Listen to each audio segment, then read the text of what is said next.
Sabéis que yo acudo a muchas conferencias, que acudo a aprender porque tengo esa curiosidad. Y es cierto que yo lo he visto encima del escenario y se lo acaba de decir antes de empezar la grabación, y tiene el don de zarandearnos a todos con un arte increíble. Así que hemos dicho, ¿por qué no lo traemos aquí cerquita a Jorge Carrasco? Y vamos a hablar de lo que vaya surgiendo, porque es muy generoso y porque está metido en mil líos, pero aquí le tenemos. Jorge Carrasco, muy buenas. Un placer, Anne. Gracias de nuevo por tu invitación, a todo el equipo por el trabajo que estáis haciendo. Enhorabuena también por darnos voz, como siempre, de una forma tan altruista y tan bonita. Y para mí es más que siempre saco un hueco, vamos, de sobra en mi agenda para estos momentos. Es un placer. Sé que estás a tope. De hecho, cuando esto la gente lo vea, habrán pasado muchas cosas en tu vida importantes, pero tu misión está clara, que es acompañar a personas a descubrir que pueden cambiar sus vidas y que de ellos depende, por decirlo de una forma. Pero acompáñame, termíname esto, arréglamelo. Pues yo creo que es una cosa innata en el ser humano. Cuando tú has pasado una historia y de repente has tocado con algo que realmente, después de mucho tiempo buscando, te das cuenta que sí funciona, que sí vale y que sí merece la pena, y que encima eso que buscabas lo tenemos todos y que está en un lugar más cerca de lo que pensamos. Yo creo que al final conectas o cambia, hay como un salto cualitativo y cuantitativo en el que tu rol existencial antiguo deja de tener cabida y empiezas a ser gobernado o experimentado desde otro lado. Y obviamente es algo natural de querer compartir con los demás eso que ha funcionado, ni más ni menos. Creo que es Y en una tu parte... caso, ¿cuál de las disciplinas es la que mejor te ha funcionado y cuál es la que aplicas con tu gente? Pues la disciplina que más ha funcionado es comprender lo que es tener una voluntad de querer cambiar. Al fin y al cabo, yo creo que no hay varita mágica en el mundo, que es uno de los errores, que estamos buscando siempre la formación adecuada, conquistar el exterior constantemente. Yo he hecho muchos años de la parte de la psicología por un lado, de inteligencia emocional, la parte de coaching hace 20 años, que ahora está muy de moda. Y si te das cuenta en todo lo que estamos hablando más o menos de lo que está muy de moda, de las educaciones, siempre hay una base que te induce a la conquista del mundo exterior. El coaching te hace ir de un punto A a un punto B, cuando consigues el punto B seré feliz, pero luego llega y no eres feliz, entonces toda ilusión conlleva una desilusión porque está alineado. Y a mí hace 10 años, hace una década, justo ya clavado,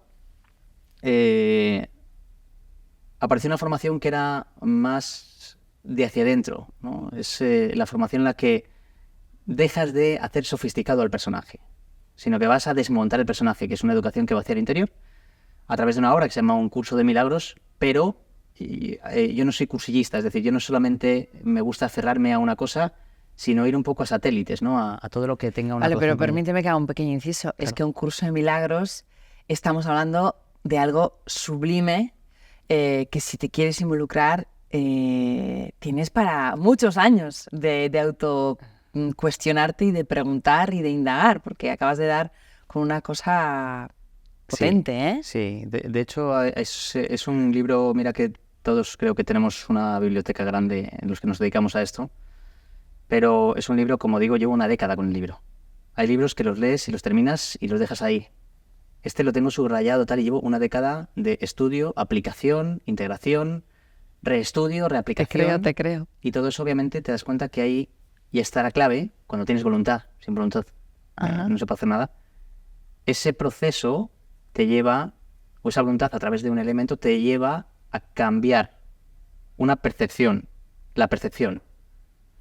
Y es lo único realmente que podemos cambiar en este mundo, la percepción de lo que estamos viendo. Yo siempre digo que lo que sucede es nuestra interpretación de lo que sucede. Es más, lo que sucede es lo que nos sucede cuando interpretamos lo que sucede con los recursos que tenemos en ese momento. Y ahí pasan muchas cosas. Y el tomar conciencia de que lo que pasa es una consecuencia de una interpretación es un buen punto de partida. Sí, eso es... Hay una famosa frase que lo resume en una parte, ¿no? Dice, el loco, cuando se da cuenta de que está loco, deja de estar loco. Claro. Cuando el loco toma conciencia de que lo que está viendo son alucinaciones, porque todos, de algún modo, vamos a poner conceptos para poder entender el contexto, todos estamos viviendo una alucinación. Estamos todos en una amnesia. Total. Y decimos, no, yo estoy muy despierto. Y digo, claro, ese es el objetivo de un sueño, es hacerle creer al soñador que está despierto. Pero no lo está. Yeah. Y aquí está la clave. ¿Por qué estamos en una alucinación? Vamos a salir de lo subjetivo y a traer hechos objetivos. ¿Por qué estamos en una alucinación? Porque cada uno, esta es la enfermedad mundial del ser humano, cada uno está haciéndose creer que lo que está viendo es la verdad. Ahí, eso es. Y hay 7.000 millones de verdades distintas. Ahora, sí hay un contexto y un denominador común en cada percepción de ello. Cada uno percibe no lo que ocurre. Cada uno percibe desde un punto de vista y una referencia del pasado, y de ahí dota de significado lo que llamamos ahora. Es decir, cada uno está viviendo literalmente el pasado, porque estamos viendo interpretaciones pasadas constantemente en el presente. Por eso es una alucinación, porque estamos viendo constantemente algo que es ilusorio, algo que no está. Claro, es al final tirar de datos de las experiencias que hemos vivido para sacar una conclusión. Así es. Y muchas veces también a veces una conclusión precipitada cuando no tenemos tampoco la necesidad de tener que sacar ninguna conclusión. Muchas veces podemos dejarlo estar sin tener que opinar, juzgar o sacar conclusión, pero ¿cómo lo hacemos? Claro, ahí está la pregunta trampa, es el cómo lo hacemos, ¿no? Porque parece que hay un cómo. Vale, ok. Y no hay un cómo. Es decir, nosotros no tenemos que hacer nada. Ajá. Sería, de algún modo, permitir que el ego lleve las riendas. Y nosotros siempre queremos interferir en todo, queremos controlar el cambio. Vale. Sí tenemos que tener la voluntad de que eso pase. Es decir, la forma más apta de decir cómo ocurre es dándonos cuenta. Es tan simple que a la mente que tenemos tan compleja dice, no, pero tiene que haber una varita mágica, tiene que haber una fórmula de un curso que te diga, no, mira, las 7 claves específicas para poder cambiar. Eso no va a funcionar. No va a funcionar. Jo, pues te agradezco que me digas esto, ¿eh? Porque estaba convencida de que el primer punto era darme cuenta de que quizá estaba haciendo una interpretación y que no era necesario. Me estás diciendo, déjalo. No, tampoco. No. Claro, es rendirse más a las evidencias, ¿no? Vale, vale. Lo primero, por ejemplo, ¿cómo se hace? Tomando conciencia. Hay que darse cuenta, por ejemplo, si yo te digo que, como seres humanos, si yo digo a la gente, ¿cuántos os sentís oprimidos? ¿Cuántos os sentís en condena, condenados? Ajá. La gran mayoría, de algún modo, siente estas palabras en sus hombros, siente que están viviendo cierta condena, cierta opresión, hay alguien que me quita la libertad, ya sea un gobierno, ya sea mi mujer, ya sea el jefe, ya sea mis hijos. Si yo digo, ¿cuántos queréis la libertad? Me levantarían todos la mano. Pero hay un contexto que subyace que va más allá, y es que literalmente no quieren la libertad. Porque la libertad les aterraría. Uh-huh. Es decir, si tú eres libre en tu modelo, y eso es una voluntad tuya, de algún modo pondrías patas arriba todo tu contexto de mundo. Tu mujer entraría en colapso, tu tal, es decir, estás creyendo que tu libertad conlleva culpa. Vale. Si soy libre, tengo que dejar de ser quien yo creo que soy. Si dejo de ser quien yo creo que soy dentro de mi sistema y mi mundo, hay elementos de alrededor que van a empezar a saltar. Por lo tanto, priorizo la comodidad antes que la libertad. Y ahí hay un punto, es decir, una toma de conciencia es darnos cuenta de que somos nosotros literalmente los que nos estamos condenando. Y como no queremos verlo, culpamos al de enfrente diciendo, es que no me dejas vivir. Yeah. Y hay una parte muy simbólica de ver todo esto, y es darnos cuenta de que siempre que hablamos a alguien nos estamos hablando a nosotros, es que no me dejo vivir, ¿no? Entonces, repite esto porque es súper interesante como el ejemplo que has puesto, no me dejas vivir, como hace Byron Katie, turn around, vuélvete a ti, no me dejo vivir a mí. No me dejo vivir. Y cuando me digo esta frase, cuando yo estoy culpando al otro o sentenciando una frase lanzada y una creencia grande, fulanito no me deja vivir, cuando yo vuelvo a mí, yo no me dejo vivir o yo no le dejo vivir a esa persona y empiezas a analizar esto lexicalmente, o sea, el significado, ¡buah! Es muy potente, Esa es la Jorge. claro. Ahí nos lleva a un punto de darnos cuenta de lo que estamos haciendo. Fíjate, y el yo no dejo vivir a otra persona también conlleva el yo no me dejo vivir. Exacto. Condenando al otro, porque si no le dejo Exacto. vivir tengo que ser el guardián. Ostras. Entonces, si quiero vivir la libertad tengo que darla, no pedirla. Tengo que estar dando libertad, ¿sí? Haz bien, no mires a quién. Tienes que saber que todo lo que estás dando, efectivamente, todo lo que compartes son transacciones, ideas de pensamiento, que es los valores que quieres de algún modo aprender y por lo tanto convertirte en ello.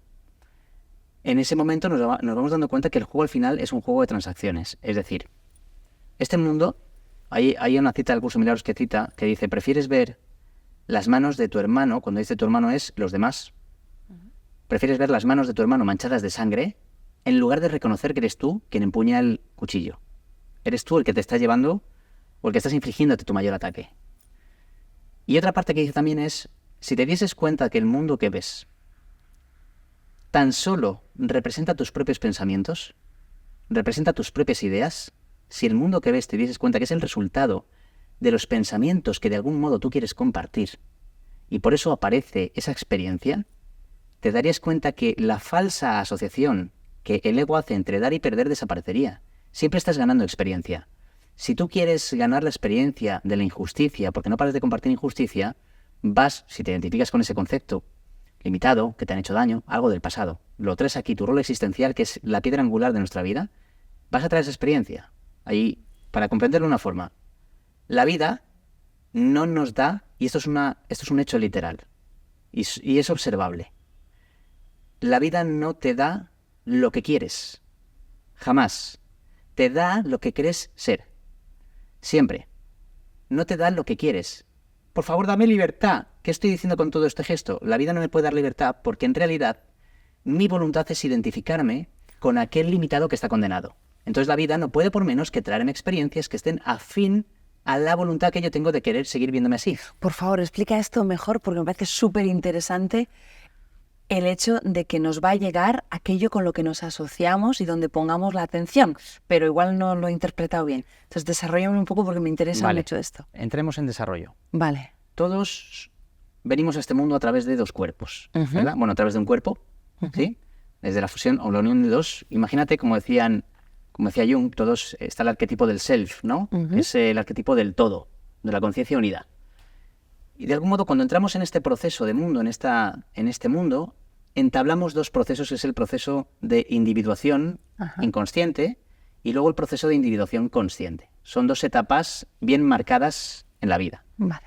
Hay un monomito de Joseph Campbell, que es El viaje del héroe, que dice lo mismo, pero lo marca en, creo que son 16 puntos. Vale. En esta primera etapa, cuando nacemos y adentramos nuestra experiencia dentro de un sistema familiar, ¿verdad? Vale. Todos nacemos dentro de un sistema. Dentro de ese sistema hay ciertas normas y ciertas carencias. Cuando venimos aquí, nuestra naturaleza humana es aprender, ante todo pronóstico, a adaptarnos al sistema. Vale. ¿Vale? Y aquí empieza el juego. Es decir, si por ejemplo yo nazco en un sistema donde no hay un padre porque está ausente y hay una madre que tiene sobrecarga de peso, de trabajo, de labores, va a tirar de los colaterales, que son los hijos. De algún modo un hijo va a entender que su función no es lo que él quiere ser en la vida, sino que su función es sostener la responsabilidad de la carencia que falta. Y a partir de ahí, esa persona, o ese ente, ese ser, va a hacer ciertas características inadmisibles. Por ejemplo, no puedo salir a jugar con mis amigos. No puedo, y ahí está la parte de la diversión, no puedo divertirme. Tengo que ser el que carga con mis hermanos y con la familia. Tengo que ser el responsable. Y de repente, en esa experiencia, me empiezo a identificar con ese personaje. ¿Tú de pequeñita jugabas a esto de las cocinitas o los indios y vaqueros? ¿Cómo funcionaba? Te ponías un disfraz y le decías a alguna amiga, vamos a jugar, ¿no? Sí. Un disfraz imaginario. Sí. ¿Sí? Por ejemplo, las cocinitas, una se ponía detrás de la cocinita de plástico. Sí, ¿qué te preparaba? Encima conjugabas en pasado. Yo te preparaba tortilla. Exactamente. Entonces los platos para tu mente estaban llenos de tortilla, ¿verdad? Y ella, ¿qué hacía? Hacía de cliente. Por ejemplo. ¿Vale? Sí. Pero de repente aparecen otros elementos. Tu padre, tu madre por casa. Y se meten en tu película. De repente tu padre es el cliente que tienes que conquistar. Tu madre es la que trae la mercancía a la cocina. Ay, me trae, mira, más café, lo que sea. Sí. Cuando mamá dice a cenar, sales del personaje y vuelves a ser Anne, ¿verdad? Como seres humanos el problema es que nos hemos metido en un personaje y no nos han llamado a cenar. Vale. Bueno. Y seguimos con ese disfraz. Vale. Seguimos con ese rol existencial. Pero ¿para qué ese rol existencial? Esa personalidad. Esa figura que yo necesito mostrar al mundo para poder encajar. De algún modo, lo vamos a llevar a cabo, pero lo que hacemos es dividir nuestra mente. Hay cosas que vamos ocultando. Vale. ¿Sí? Si, por ejemplo, imagínate, vamos a poner otro contexto. Y todo con el afán, repito, de adaptarnos. Vale. Y supervivencia. Si hay una mujer que nace en una familia donde hay un hombre agresivo, una madre que no puede hablar porque es más sumisa también, que ahí están los polos, Y hay una mujer que nace también en ese contexto y se da cuenta de que cada vez que habla, o inclusive sin que haya esto, a lo mejor es simplemente por ser la última de las hermanas, no la dejan hablar. Sí, porque hablan todos más Porque hablan que... todos sí, y ella es la última, sí, o el último. sí. Y aprende que esa característica de poder comunicarme y expresarme libremente es algo inadmisible. Cada vez que lo hago, aparece un contraste de conflicto. Aprendo que yo tengo que hacer eso inadmisible y tengo que aprender a adaptarme siendo la que pasa desapercibida o el que pasa desapercibido. Son cosas sutiles e inconscientes Sutiles. que se van asumiendo para adaptar. Desde esa perspectiva es como nos relacionamos con el mundo. Vale. Ahora, como nos ponemos ese disfraz y nos sentimos muy identificados y atraídos por ese disfraz, de algún modo, es nuestra identidad. Eso es lo que más valoramos en el mundo. Vale. Nuestro ego, nuestra personalidad, lo que quiero que vean de mí y lo que creo que soy.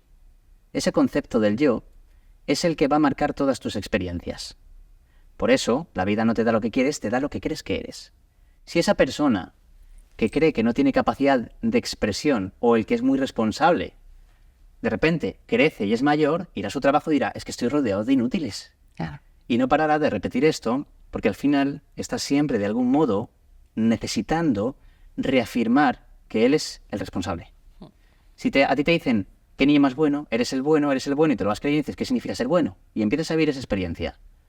¿Qué va a necesitar tu mente para poder reafirmar que tú eres el bueno? ¿Con quién te tienes que relacionar?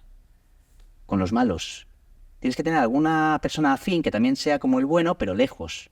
Como te vengan a adentrarte dentro del mismo techo al otro bueno, tienes una competencia. Wow, no sé si está pasando a vosotros, pero a mí me pasa cada vez que escucho estas cosas, me resuenan porque las entiendo y hago una lectura, claro, porque escucho mucho, hago una lectura muy rápida, porque soy muy cerebral, lo sabéis, los que me conocéis, intento interpretar y entenderme todavía mejor y es increíble porque estás diciendo cosas que son de lógica aplastante y comprensible, ¿no? Y se pueden ver, o sea, son ¡Buah! Es que a mí me entra hasta calor, te lo juro, Jorge. Es de agradecer, decir, ¡buah, es verdad!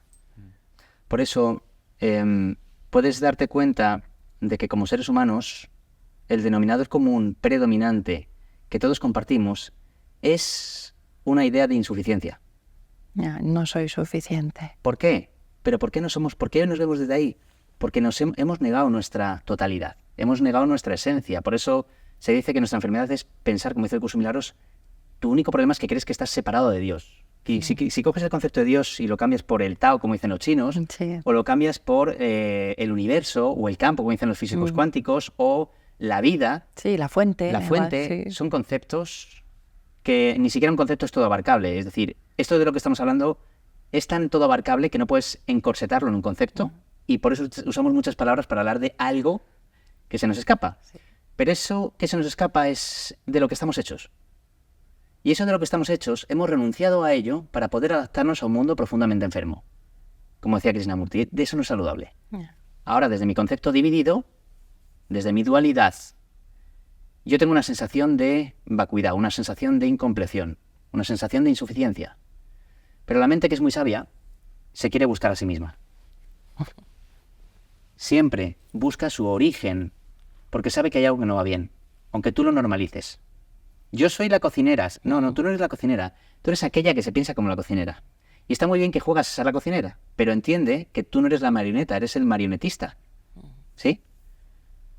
De esta forma, es como vamos buscando esas relaciones también, cómo nos vamos relacionando con el mundo, cómo buscamos siempre en el otro, como ahora yo me identifico con una idea, un concepto limitado, dividido, desde mi rol existencial. Si yo hice inadmisible y tuve que dividir, partir mi mente y negar que yo tengo también la capacidad de comunicación dentro de un mundo que efectivamente etiqueta como mejor comunicación, peor, mediocre, óptima, es la comunicación. El juicio que metamos a eso ya es cosa nuestra. Pero si yo me juzgo como tal, ¿qué voy a buscar? A alguien que posea ese don o esa palabra. Entonces verás a una mujer que dice, ¿qué te gustó de él? Uy, Que hablaba muy bonito. su piquito Sí. de oro. Ah. Pero eso mismo, ese mismo atractor, ese mismo elemento, será el motivo por el cual más va a sufrir ella o él, el conflicto. ¿Por qué? Porque de algún modo está viniendo a su realidad eso que ella ha negado, pero sigue sin verlo. Y ahí está, y donde conjuga lo que hemos dicho. Prefiero atacar al otro en lugar de ver cómo me atacaba a mí. Yo fui la que de algún modo, por supervivencia, he negado en mí, me he juzgado como yo no soy quien para hablar, es una decisión equivocada. Y como no veo mi ataque, ahora veo que tú no me escuchas, hablas demasiado, hablas con otros. Qué vida, ¿eh? De locos. También está bien ponerle un poco de humor a esto, porque cuando te pillas a ti mismo, a mí me encanta esto. Cuando me pillo a mí misma repitiendo patrones, confirmando creencias, ratificando mi propia historia, de la historia que yo me he contado de mi propia vida, que nos pasa a todos, amigos, dices, ¿ya estamos otra vez con lo mismo?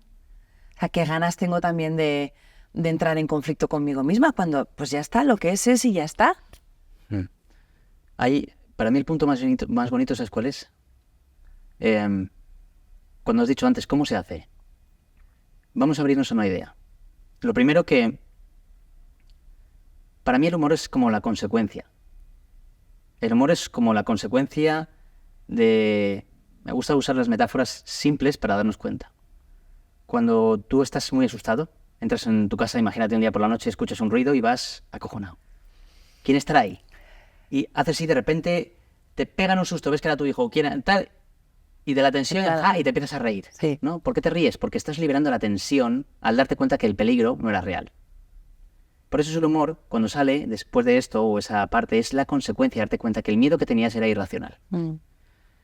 Hay una parte muy bonita y es, lo primero, que si nos vamos a esa conciencia de unidad, si nos vamos a ese punto en el que nos estamos dando cuenta que nos estamos relacionando siempre, el que tenemos delante, da igual que sea, repito, una relación íntima, que sea un padre, un jefe de oficina o una jefa, un amigo, una amiga, todo aquello que me inquieta, que me saque y que está constantemente delante de mí, representa todos los aspectos inadmisibles que yo he juzgado en mí y que ahora tengo delante. Efectivamente. Y aquí es donde Jung hizo un adelanto a la humanidad, que parece que aún no estamos todavía preparados del todo, pero nos abrimos esa idea y es, si aprendo a perdonar, es decir, a no juzgar, a adentrarme en eso y a mirarlo con ojos, cambiar mi percepción, quiero ver con otros ojos a esta persona, quiero ver con otros ojos, quiero abrirme. Por eso digo que esto es una voluntad. ¿Por qué quiero abrirme? Y esto es un gesto honesto desde dentro. Si lo que yo estoy viendo, si el significado o el valor que yo estoy otorgando me está dando un resultado de angustia constantemente, y yo sé ahora que todo nace desde el punto de vista en lo que estoy viendo, lo que tengo que cambiar es la forma en la que yo interpreto al de enfrente. Tengo a mi inadmisible delante. Si yo perdono a esa polaridad, si yo lo integro, si yo dejo de juzgarme a través de él, si dejo de dividirme a través de él, estoy integrándole. Si le integro, sí puedo empezar a verme como un completo. Claro, claro. Y es ahí donde se dice que cuando perdonas tu sombra, iluminas tu personalidad. Esta es la parte maravillosa. Y fíjate, qué gesto más bonito sería para la mente el abrirnos simplemente a la idea, el cerrar un día los ojos, o cada noche, no un día, cada noche, cada día, cada mañana, y abrirte a la idea de que tú ya estás en perfecta paz. De que hay un reducto en tu mente que ya está iluminado. De que hay un reducto en tu mente que tú has querido ocultar, pero que esa es tu verdad. Que ya estás pleno. Y abrirte a ese recuerdo. Abrirte a esa idea. Quiero ver. Quiero conectar con eso que es tan esencial, que nunca se fue. Yo pude negarlo, pero está siempre. Y de algún modo empezar a identificarme más con eso. Conciliarte con eso también, ¿no? Sí. Lo que pasa es que eso, si viene, tu dualidad o tu personalidad se iría al carajo. Claro, Pues ahí está pero la ahí lucha. está la necesidad de tener personalidad y de tener una identidad cuando, bueno, cuanto más abierto estés y más todo seas, mejor también. Y a la vez más nada seas, ¿no? Pues fíjate, una de las cosas tan bonitas, porque la gente dice, entonces, ¿qué pasa? Que no puedes vivir sin un ego. Y digo, bueno, vivir... El ego tenemos que entenderlo como una alucinación, ¿no? Hay un ego bueno y uno malo, hay un ego positivo. Yo escucho cosas de estas. Digo, no puede haber algo positivo ni negativo en algo que no es, que es una ilusión.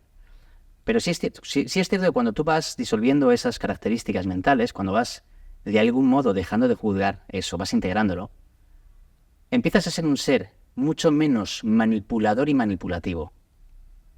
Porque empiezas además a ver a las características, a todas esas posibilidades que están fuera de ti, pero que también están dentro, y empiezas a verlo con otros ojos.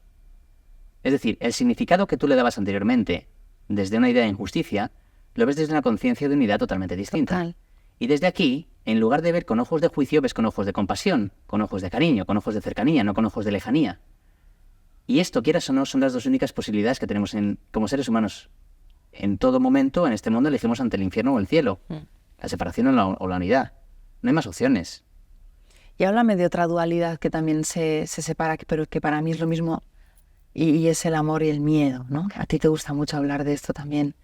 El miedo es la raíz al final de todos los conflictos que tenemos, porque sentimos que estamos amenazados y lo único que puede con el miedo se puede decir que es el amor, ¿no? El miedo es una respuesta Okay. A una creencia de que no hay amor dentro de ti. El miedo es a la ausencia del amor como el frío es a la ausencia del calor.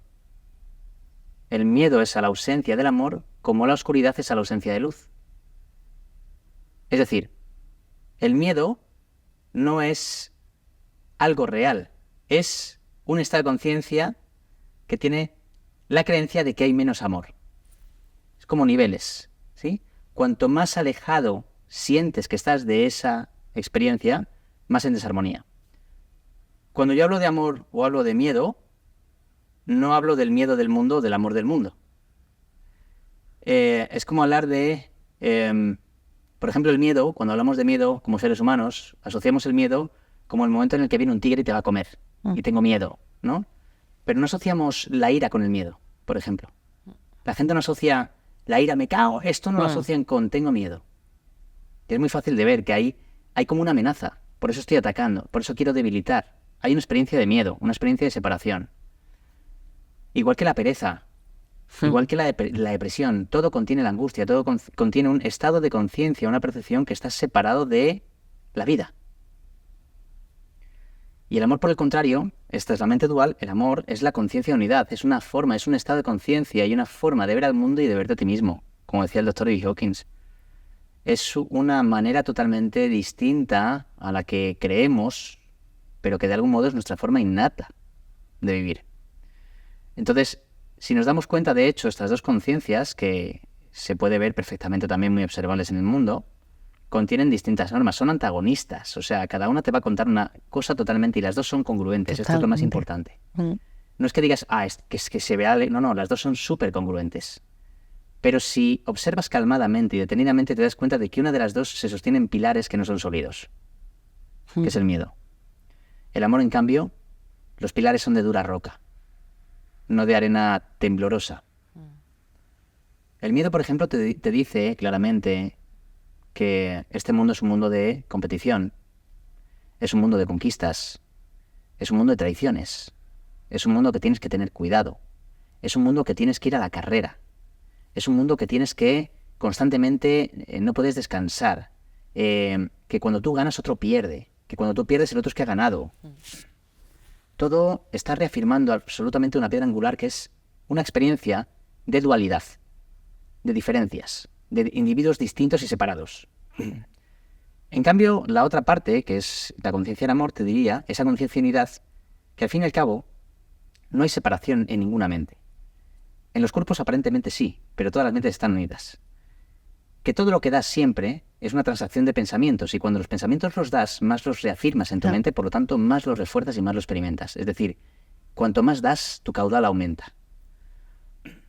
El amor también te diría que cuando estás atacando a alguien, que estás dando pensamientos de juicio, te estás haciendo daño a ti. Por lo tanto, te diría que es absolutamente inconcebible e increíble ver como algo tan debilitante como el juicio es algo tan popular entre nosotros. Mucho. Porque no paramos de juzgar y de señalar y de... ¿No te parece, Jorge, que juzgamos también porque necesitamos ubicar lo que tenemos delante, sobre todo cuando es desconocido, y para saber si es una amenaza o no, pues la intentamos juzgar, no sé, como necesitamos como ubicarla, ¿no? Sí, ¿Puede ser? Hay en la experiencia del miedo también te dice que hay una asociación que te hace creer que si atacas estarás a salvo. Sí.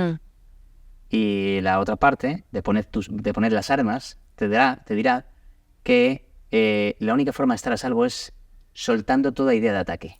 Pum, eso es Sí. rendirte, ¿no? Rendirte y dejar de juzgar. Sin proyección, el ego pierde no tiene con qué realimentarse. Si dejásemos simplemente de juzgar, la conciencia y unidad se adentraría en nuestra mente. Total. No hay más. Por eso dicen, ¿cómo? Queriendo dejar. Ahora dicen, ¡ay, qué fácil! Bueno, ahora hay que llevarlo a cabo porque hay mecanismos en la mente. No solamente juzgamos por el hecho de ver una amenaza. A veces tú puedes ver, por ejemplo, a un grupo de personas y ves a una persona, por ejemplo, que cuando está en su casa ve cosas y no juzga. Y ve a una persona, por ejemplo, que va por la calle y que se cae al suelo y va corriendo y la ayuda. Pero cuando se junta con su grupo de amigos, se saca la persona y se ríen, ¡ajá! Y yo también me río y lo juzgo. Entonces, la amenaza es, si no me río, no encajo, ¿no? Entonces, sí, la amenaza siempre está. El miedo siempre te va a llevar a hacerte creer que hay una amenaza y que a través del juicio y el ataque es como la amenaza la sacas fuera y así te puedes salvar. Es un ciclo raro de la mente, pero entonces cuando lo observas dices, esto es una locura. Entonces, efectivamente, hay que reírse de... Hay que ponerle humor, sí, Sí. y pillarte con estas. Y otra cosa que creo que es importante, y tú también hablas de ello, es el momento en el que tú empiezas a practicar la gratitud. Porque tu corazón se expande y empiezas a estar abierto y agradecido por aquello que llega diciendo, está aquí y vamos a ver qué pasa, ¿no? Gracias. No es fácil. Estoy pensando porque me he quedado un poco así cortada porque muchas veces llegan cosas que son un desastre, ¿no? Que te hacen sufrir. Por ejemplo, Bueno, pues puede pasar, por ejemplo, el fallecimiento de un ser querido. vamos a ver eso. Porque Venga. a mí me encantan los extremos. Sí, o sea, Porque por eso estaba pensando un poco también. Hay cosas que dices, A través no de sé. ejemplos extremos Mm. podemos también sacar un poco de partida. Vale. Lo primero, cuando tocamos estos temas, la mente siempre te dice, ya, pero ¿qué pasa si se muere alguien querido? ¿Qué pasa si matan a alguien? ¿Qué pasa? Y siempre Claro. nos vamos a extremos. Claro, yo por eso porque cuido mucho, porque estoy delante de personas, digo, a ver, no es todo ni blanco ni negro, ¿no? Pero bueno, la gratitud sí que te eleva en una situación en la que tú también estás como mejor. Pero no sigue siendo un aspecto cultural. Total. Es decir, en esta sociedad hemos visto la muerte como algo doloroso. ¿No sigue siendo una forma de interpretar y de juzgar algo que está dentro de un ciclo? Sí. Queremos hacer eterno lo temporal, Ya. lo corpóreo. Podemos ver la muerte de muchas formas. Hay en otras culturas donde la muerte, por ejemplo, yo he experimentado la muerte de un ser querido muy cercano, que es un padre. Y puedes experimentar una misma circunstancia como un acto de condena o un acto de liberación. En culturas de este planeta, cuando alguien se va, lo celebran y no quiere decir con esto, ojo, que no sintamos emociones y lloremos. Porque ahora parece que no podemos llorar. No. Otra cosa es que pasen 30 años y seguimos anclados a ese sufrimiento. ¿Sí? Esta es la parte más importante. Porque de algún modo tenemos que entender que, claro, aquí nos podemos ver como seres humanos tenemos una mentalidad y es vernos como cuerpos y que cuando acabe el cuerpo o cuando pasa o y se muere el otro, ya deja de existir y lo perdemos eternamente. Pero también la otra conciencia de unidad te dice, piensas, luego existes, a lo mejor eres más que un cuerpo, a lo mejor eres algo más que todo eso y a lo mejor de aquí no se va nadie. Hay una forma muy clara de ver, por ejemplo, gráficamente también. A mí me gusta mucho explicar lo que es ese símbolo que tiene mucha connotación religiosa, pero que si lo descontextualizamos de ahí, podemos comprenderlo sin juicio, ¿no? Pero el contexto de Dios me gusta mucho llevarlo a la tabla periódica, a la parte más científica. El elemento del agua, de lo que estamos hechos también, es el H2O. Y el H2O tiene 3 estados. El sólido, el líquido y el gaseoso. ¿Sí? Nosotros estamos... Imagínate que cogemos un globo grande y ponemos el H2O ahí dentro. Y lo dejamos estar. Acabará manifestando los 3 estados. El gaseoso, el líquido y el sólido. El Padre, el Hijo y el Espíritu Santo. La Santísima Trinidad. Se puede ver ahí. Nosotros estamos experimentándonos como cubitos de hielo, sostenidos por ese Espíritu Santo donde está el todo abarcante que es el H2O, el estado gaseoso. Y cuando dejamos de ser cubitos de hielo, o cuando un cubito de hielo deja de estar a lo nuestro, empezamos a llorar porque ya no existe cubito de hielo. Ya. Pero sigue siendo H2O. Es decir, sigo usando metáforas. Porque sí es... nosotros como seres humanos efectivamente dices, ya, pero ¿y si lo vives, no lo sufres? Y nos enfadamos. No, la cosa es decir, bueno, Digo, ¿cómo puedo tener gratitud cuando me suceden cosas que son dramáticas? Hay ¿no? más que nunca. Pues mira, Pero pensando bueno. de algún modo que la forma de honrar a esa persona, si quieres verlo desde ahí y practicarlo, es soltando el sufrimiento. Estando dispuesto a soltarlo para honrarle.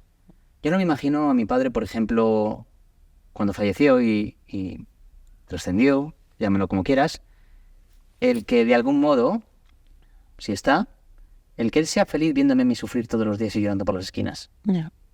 La forma más bonita que yo tengo de honrarle es, de algún modo, siendo feliz. Voy a hacerlo por ti. Sí. Por mí primero. Sí. Y tú lo vas a ver. Entonces, ¿qué mayor gesto de amor incondicional hay por cualquier persona en este mundo más que tú aprendiendo a ser feliz? ¿Qué mayor gesto de amor incondicional puedes hacer por los demás más que estando tú en perfecta paz y siendo feliz? Vuelvo un poco al elemento de gratitud más básico, pero sí que la gratitud se entrena y la Sí, total. gratitud se trabaja y la gratitud se trabaja conscientemente, valga la redundancia, siendo consciente de muchas cosas buenas que nos suceden. Y eso hace también que estés en un movimiento muchísimo más positivo para ti, para tu cuerpo, para biología, para tu entorno, para tu mente, para todo, ¿no? Es un entrenamiento mental, de hecho. Por eso la trampa de todo esto es que cuando estamos dentro de esta perspectiva o esta teología o esta información o esta filosofía, decimos ya. Pero ¿qué pasa si alguien se muere? Entonces parece que queremos sacar la trampa. Eso no funciona porque si pasa eso y deberíamos aplicar en el día a día, en las cosas niñas, a mí me da mucho el perdón. ¿Cómo vas a perdonar a un asesino? Digo, mira, no lo sé. Lo que sí que sé es que tienes todos los días oportunidades de aprender a aplicar la gratitud y el perdón Exacto. en todo lo que te rodea y no quieres hacerlo. Entonces, claro, si tú no quieres entrenar esto en las batallas pequeñas, no vas a estar preparada para la grande. Exacto. Vamos a empezar a aplicar en el día a día, ¿sí? Empieza a agradecer y efectivamente hay una parte que también leí del curso que nos enseña a orar. Y gente dice, yo no rezo. Digo, todos rezamos. Cuando dices, por favor que esto no me pase, ¿qué crees que es esto? Esto es de algún modo rezar. Por favor que esto no me pase, ojalá que llegue a tiempo. Estamos rezando constantemente. Lo que tenemos que comprender, por ejemplo, en esa forma, y ahí se cita claramente, es intenta evitar literalmente en la oración la sensación de carencia. La oración no es un acto de pedir, es un acto de reconocer lo que ya tienes. Fíjate qué bonito y cómo cambia la cosa. Es un acto de reconocer lo que ya tienes. Gracias por la paz, gracias por lo que ya soy, gracias por la plenitud, gracias por lo que... Y cuando empiezo a agradecerlo una y otra vez, y persisto en ello, del mismo que he persistido en hacerme entender que no lo tengo y durante toda mi vida lo he conseguido... Desde la carencia... Exactamente, y lo he conseguido, es decir, todo el mundo habéis tenido éxito. Porque habéis conseguido Sí. el esfuerzo intelectual, es decir, la mente tiene tal poder que si te empeñas en todos los días creer que eres algo precario, la mente te lo va a dar. Y ese es el éxito que has tenido. Has conseguido tu objetivo. Enhorabuena. Date cuenta en ese objetivo que has conseguido que ese poder tan inconmensurable que tienes para vivir una experiencia tan intensa, ese mismo poder lo tienes activo para poder salir de ella. Pues me viene muy bien que me digas esto porque muchas veces cuando me encuentro con personas que trabajáis con personas en momentos críticos, os pregunto, oye, ¿cuál es el punto de partida para salir a flote? ¿Por dónde se empieza? ¿Qué tengo que hacer? ¿Qué cosas me vienen bien para poder dar un paso adelante y salir? Estamos hablando de lo mismo, es la voluntad. Okay. Es tener voluntad. Es algo tan sutil, ¿eh? Y tan bonito. ¿A ti te suena la frase de cuando el alumno está preparado aparece el maestro? Sí, totalmente. Sí, ¿verdad? Hay gente que dice, Jorge, es que estaba en el peor momento de mi vida y por casualidad apareció tu libro o apareció tu curso o te vi en redes sociales y era lo que necesitaba en ese momento. Y si tú no hubieses aparecido, digo, habría aparecido otro. Porque tu mente estaba preparada para esta información. No para entrar en contacto con el mensajero, sino para entrar en contacto con el mensaje. El mensaje que es para ti y ahora. Exactamente. Y puede venir a través de Jorge, a través de un montón de personas distintas. Quien sea. Cuando tú estás dispuesto a ver algo, lo vas a ver, para bien y para mal. Como seres humanos, necesitamos, no sé por qué rareza, llegar al barranco máximo, de máxima agonía y máximo sufrimiento, para reconocer que estoy hasta los... Sí, sí. de mí mismo y de mí misma, o de mí misma. Que Es estoy decir, hasta aquí. Sí. ya está, no puedo más. Y como no puedo más, tengo que... Es ahí donde aparece el preámbulo de la humildad de reconocer que de algún modo estaba equivocado. Ahí está el cómo. ¿Sí? A partir de ahí, cuando dices, ok, no puedo más, es cuando aparecen los recursos que tú crees que son como petición o como casualidad, pero al fin y al cabo lo que has pedido es una respuesta a la voluntad de querer cambiar, de adquirir otro camino, y aparecen los elementos de ese camino. ¿Sí? Por lo tanto, al fin y al cabo es cómo, y vuelvo a lo mismo, no hay una fórmula, hay una voluntad. ¿Cuál es el mensaje que yo puedo dar en esto? Que no hace falta que lleguemos a experimentar el umbral del sufrimiento. Podemos ahorrar tiempo al sufrimiento. Si tú sabes que fumar te puede crear un enfisema pulmonar, no hace falta que llegues al enfisema para dejar de fumar.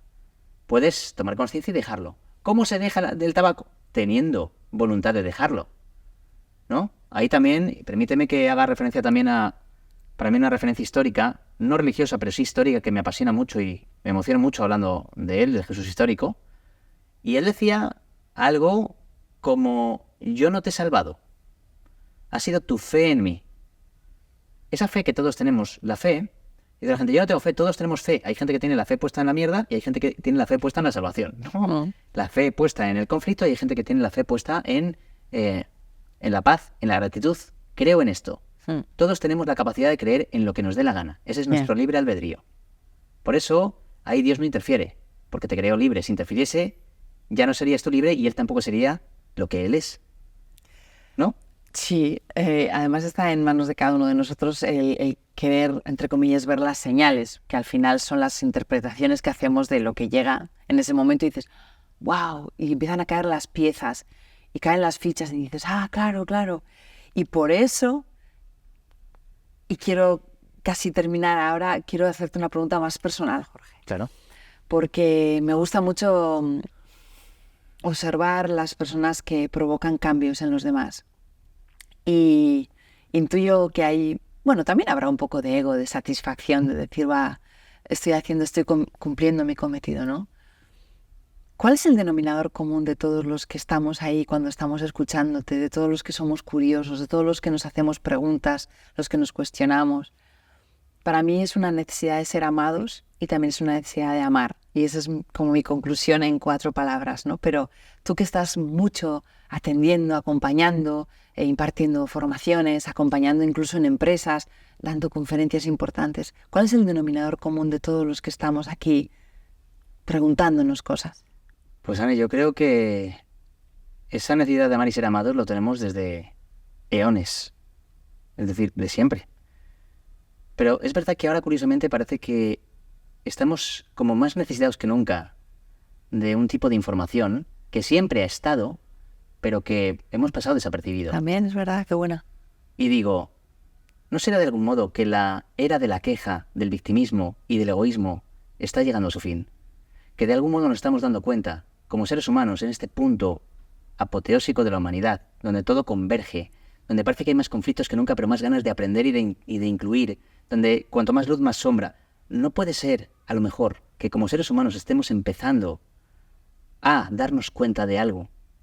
Es decir, lo mismo que como seres individuales, cuando hemos llegado a un drama muy grande, queremos decir, se acabó, como el yo colectivo, que también es un yo colectivo, un sistema. Creo que hemos vivido demasiados dramas como para darnos cuenta de que tiene que haber una forma mejor. Y si fuera verdad ese despertar, Jorge, si fuera verdad que estamos despertando, ¿de qué nos tendríamos que dar cuenta? De que... solo de una cosa.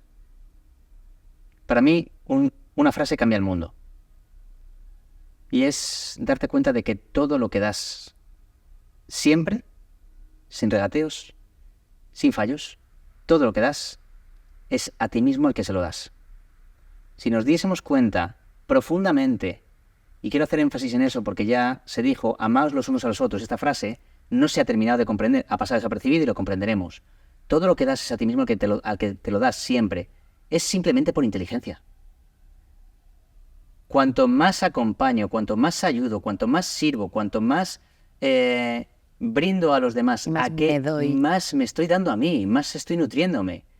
Y ahí es donde puedo o seguir dando competencia y riña y luchando, o saltar todo eso y empezar a mirar con ojos de servidumbre al mundo.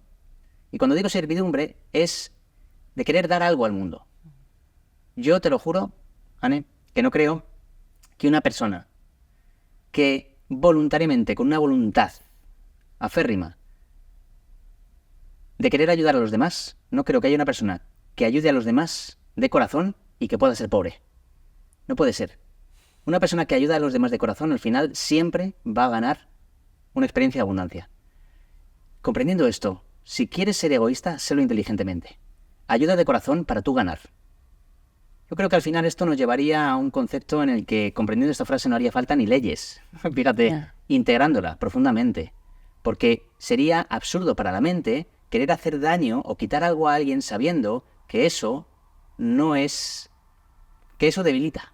Que eso te lleva a una experiencia de debilidad, de dualidad, de separación, de soledad. Y por lo tanto de miedo. Entonces es algo sencillo, pero complicado. Y a nosotros nos has dado mucho en este ratito, ¿eh? Así que te lo has dado a ti mismo también. Sí.